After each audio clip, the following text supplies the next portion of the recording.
Go Badgers!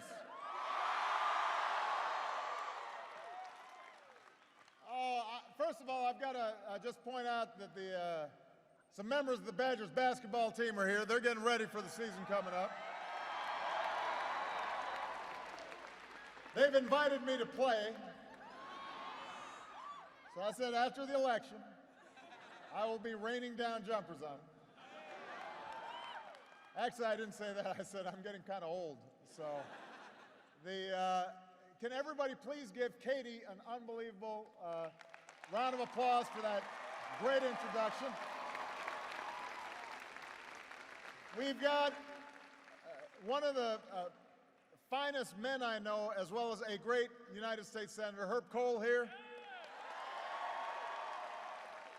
Your next United States Senator, Tammy Baldwin. Your next Congressman, Mark Pocan. Your Mayor, Paul Soglin. And we've got a whole bunch of other folks here. This is an unbelievable crowd.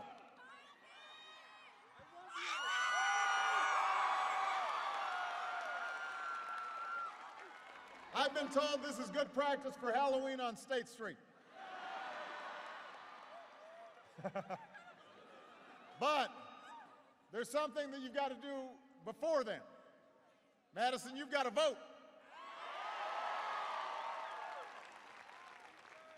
In just 18 days, on October 22nd, Wisconsin gets to start voting early. So you can register and vote at your early vote location. And if you need to find out where it is, go to vote.barackobama.com, find out where, when, how to vote. Now, some of you may have heard, last night we had our first debate. And I just flew in from Denver, and I was telling folks there, when I got on the stage, I met this very spirited fellow who claimed to be Mitt Romney. But I know it couldn't have been Mitt Romney, because the real Mitt Romney's been running around the country for the last year promising $5 trillion in tax cuts that favor the wealthy, and yet the fellow on the stage last night, who looked like Mitt Romney, said he did not know anything about that. It was all news to him. The real Mitt Romney said that we don't need any more teachers in the classroom. Don't boo, vote.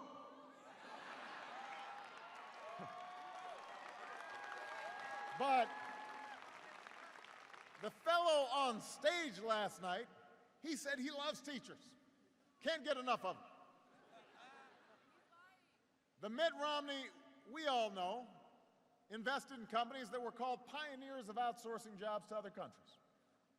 But the guy on stage last night, he said he'd never heard of tax breaks for companies that ship jobs overseas. Never heard of them. And he said, if that's true, he must need a new accountant. So now we know for sure that wasn't the real Mitt Romney, because the real Mitt Romney is doing just fine with the accountant that he already has.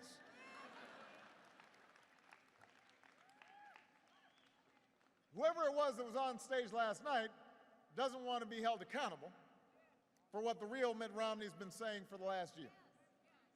And that's because he knows full well that we don't want what he's been selling over the last year. Governor Romney may dance around his positions. He may do a tap dance and a two-step. But if you want to be president, then you owe the American people the truth.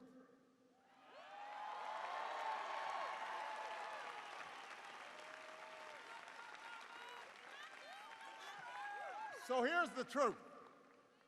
Governor Romney cannot pay for his $5 trillion tax plan without blowing up the deficit or sticking it to the middle class. We can't afford to go down that road again. We can't afford another round of budget-busting tax cuts for the wealthy. We can't afford to gut our investments in education or clean energy or research or technology. We can't afford to roll back regulations on Wall Street banks or oil companies or insurance companies. We can't afford to double down on the same top-down economic policies that got us into this mess. That is not a jobs plan. It's not a plan for our economy. It's not a plan to strengthen the middle class. It is not change. It is a relapse. And we're not going to do it.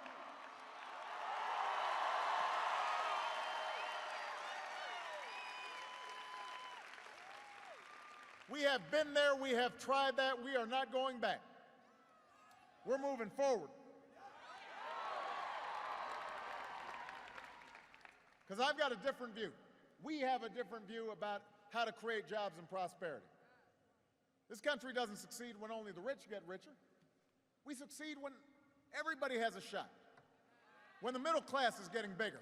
When there are ladders of opportunity into the middle class. Our economy does not grow from the top down. It grows from the middle out. That's how it grows.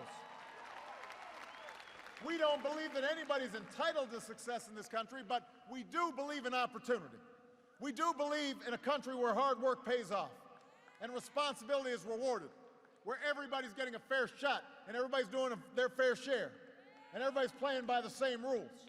That's the country we believe in. That's what I've been fighting for the last 4 years. That's why I'm running for a second term as President of the United States.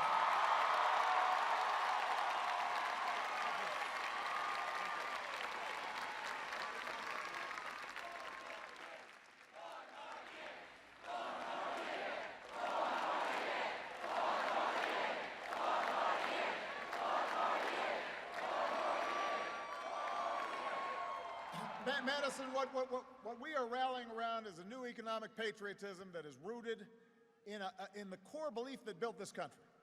The belief that the economy grows when we have a strong and thriving middle class and everybody who works hard has a shot. And there are specific ways that we can do that. I want to export more products and outsource fewer jobs. My opponent said we should let Detroit go bankrupt. We came together, don't boo. Vote. We came together to reinvent a dying auto industry that's now back on top of the world.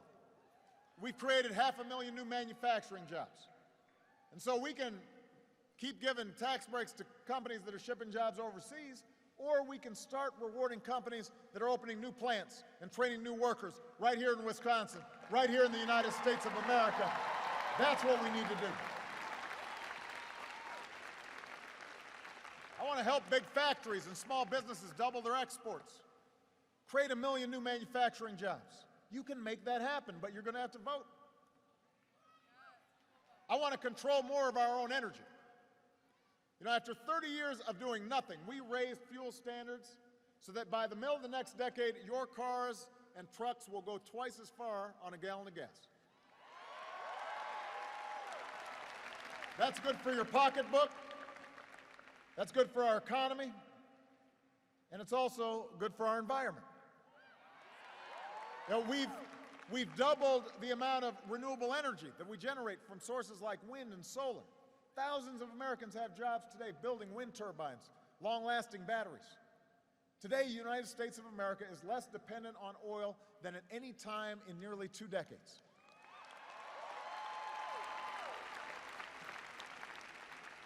So now you've got a choice between a plan that reverses this progress, as you heard last night, or one that builds on it. The guy who was playing Mitt Romney said he refuses to close a loophole that gives big oil companies $4 billion in taxpayer subsidies every single year. Now, does anybody think that oil companies need a tax subsidy right now? So we've got a better plan.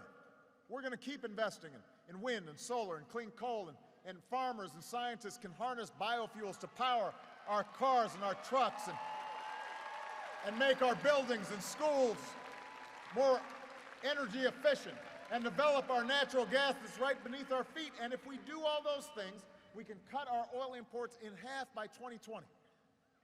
We can support hundreds of thousands of jobs all across the country.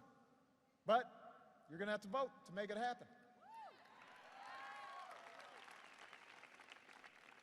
I want to make sure that every young person in America has the chance to get the skills, the knowledge they need to compete in this 21st century economy. You know, education's the only reason I'm standing on this stage. It's the only reason Michelle was able to do what she did. And so we haven't forgotten that we needed some student loans to get through school. That's why over the last 4 years we've helped millions of students pay less for college, because we finally took on a system that was wasting billions of dollars on banks and lenders. We said, let's cut out the middleman, let's give the money directly to students. Now, the guy playing Mitt Romney last night says he loves education, but the budget that his running mate, Congressman Ryan, put forward, don't boo, vote, would gut education to pay for more tax breaks for the wealthy. That's one path. It's the wrong path. We need to decide that in the United States of America, no child should have her dream deferred because of an overcrowded classroom, because of outdated textbooks. No family should have to set aside an acceptance letter to go to the University of Wisconsin because they don't have the money.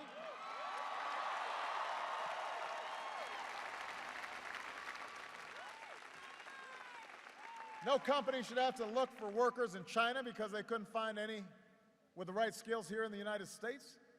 So I need you to help me recruit 100,000 new math and science teachers, improve early childhood education, give 2 million workers the chance to learn skills at the community college that will lead directly to a job.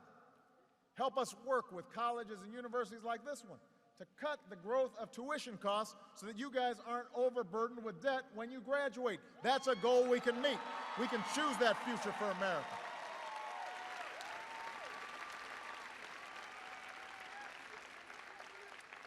We're going to have to do something about the deficit, but we've got to do it in a smart way.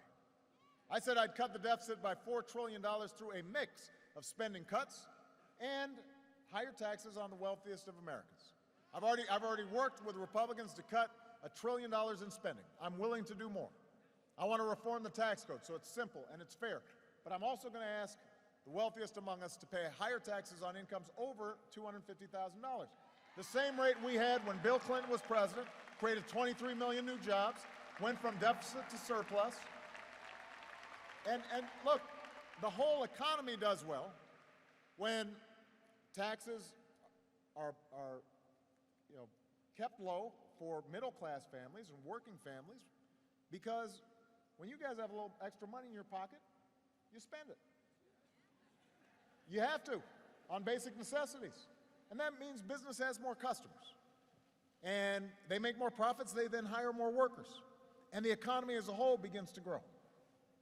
But to do that and reduce the deficit at the same time, we've got to ask folks who can afford it to do a little bit more. Now, last night, this may have actually been the real Mitt Romney, because he ruled out raising a dime on taxes on anyone ever, no matter how much money they make. Ruled out closing those loopholes that are giving $4 billion of corporate welfare to the oil companies. Refused to even acknowledge the loophole that gives tax breaks to corporations that move jobs overseas. When he was asked what he would do to actually cut spending and reduce the deficit, he said he'd eliminate public television funding. So don't boo now. But I just want to make sure I got this straight. He'll get rid of regulations on Wall Street, but he's going to crack down on Sesame Street.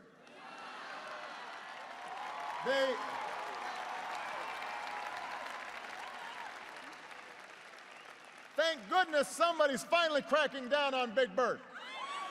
Who knew that he was responsible for all these deficits? Elmo's got to watch out. The fact is, the guy playing Mitt Romney last night, his math doesn't add up. The only way to pay for $5 trillion in new tax cuts and $2 trillion in new defense spending that the military is not asking for is by either blowing up the deficit or asking you to pay more. And I refuse to do that. I'm not going to ask middle-class families to give up their deduction for owning a home or raising their kids just to pay for another millionaire's tax cut.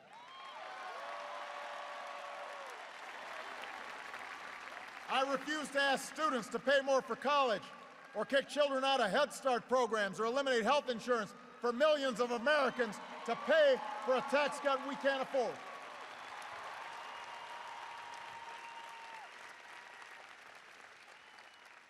And I will not turn Medicare into a voucher. I explained why yesterday.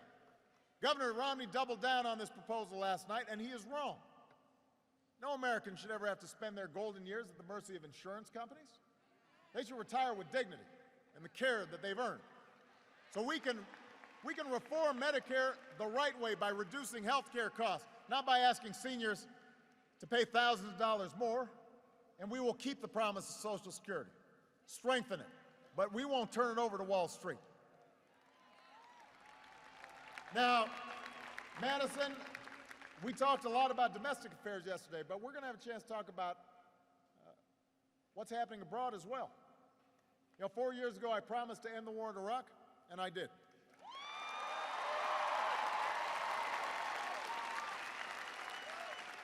I said we'd wind down the war in Afghanistan in a responsible way, and we are. And because we were able to refocus attention, Al-Qaeda's on the path to defeat, and Osama bin Laden is dead.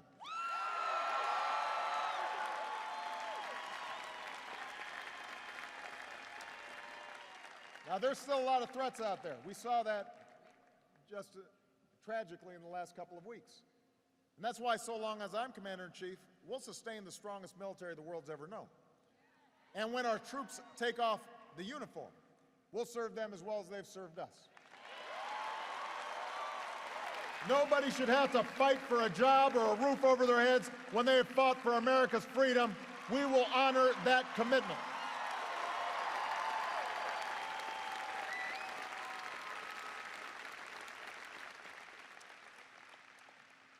Now, I don't know who's going to show up in the next debate, but I do know that the real Mitt Romney said it was tragic to end the war in Iraq.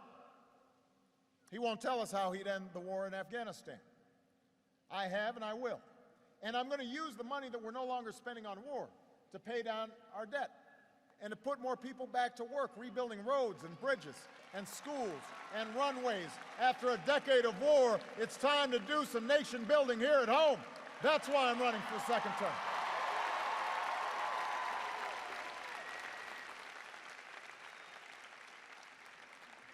So this is the choice we face. This is what the election comes down to. The other side will tell you that since government can't do everything, it should do almost nothing. If you can't afford health insurance, hope you don't get sick. If a company is releasing pollution into the air that your children breathe, well, that's the price of progress. If you can't afford to start a business or go to college, borrow money from your parents. You know, that's not what this country is about. That's not how our greatness was built. Here in America, we believe we're all in this together. We understand it's not about what can be done for us, it's about what can be done by us together as one nation and as one people. That's what we believe.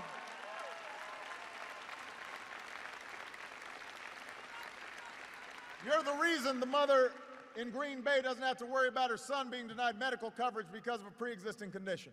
You made that happen. You're the reason a middle-class family in Milwaukee got a tax cut, money they can use to buy groceries and put gas in the car and pay their bills. You did that. You're the reason that a student right here at the University of Wisconsin is getting more help paying her college education, or a veteran can go to this school on the new GI Bill. You made that happen. You made that happen. You're the reason a young immigrant who went to school here, grew up here, pledged allegiance to our flag will no longer be deported from the only country she's ever called home.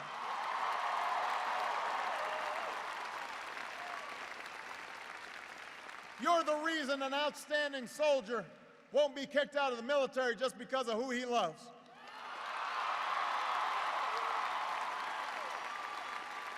And you're the reason thousands of families have finally been able to say to loved ones who served us so bravely, welcome home. Welcome home. Welcome home. And Madison, that's why you can't buy into the cynicism that is so prevalent. The idea that the change we fought for somehow is impossible. Because when that happens, yeah, change doesn't happen. If you give up on the idea that your voice can make a difference, then other people fill the void. The well-connected, the lobbyists, the folks who can write $10 million checks to try to buy this election are the ones who are trying to make it harder to vote. Washington politicians who want to control health care choices that women are perfectly capable of making themselves. You can't let that happen. You've got to move us forward. I've always said change doesn't happen in 1 year or one term or even one president. It doesn't happen with one political party. Change happens because everybody gets involved and says it's going to happen. It certainly can't happen if you're someone who wants to lead the nation but writes off half the nation before you even take office. You know,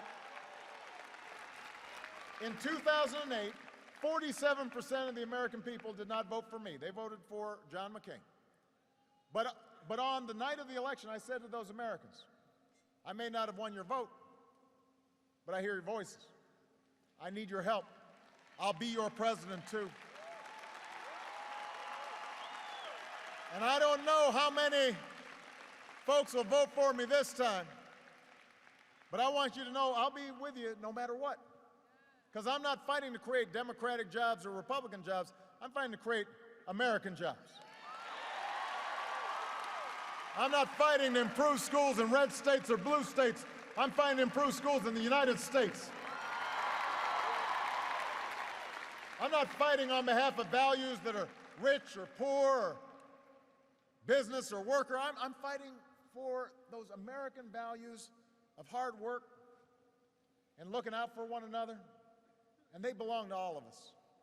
And if we rally around those values, if we have a genuine sense of patriotism about how we build an economy where everybody's getting a fair shot, then we're going to strengthen the middle class, and we're going to keep moving forward. And I believe that our politics is not as divided as it seems sometimes.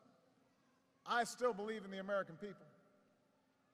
They are what gives me strength every single day. They are what gets me up in the morning, and they're what I'm thinking about when I go to bed at night. I believe in you. I'm asking you to keep believing in me. I'm asking for your vote.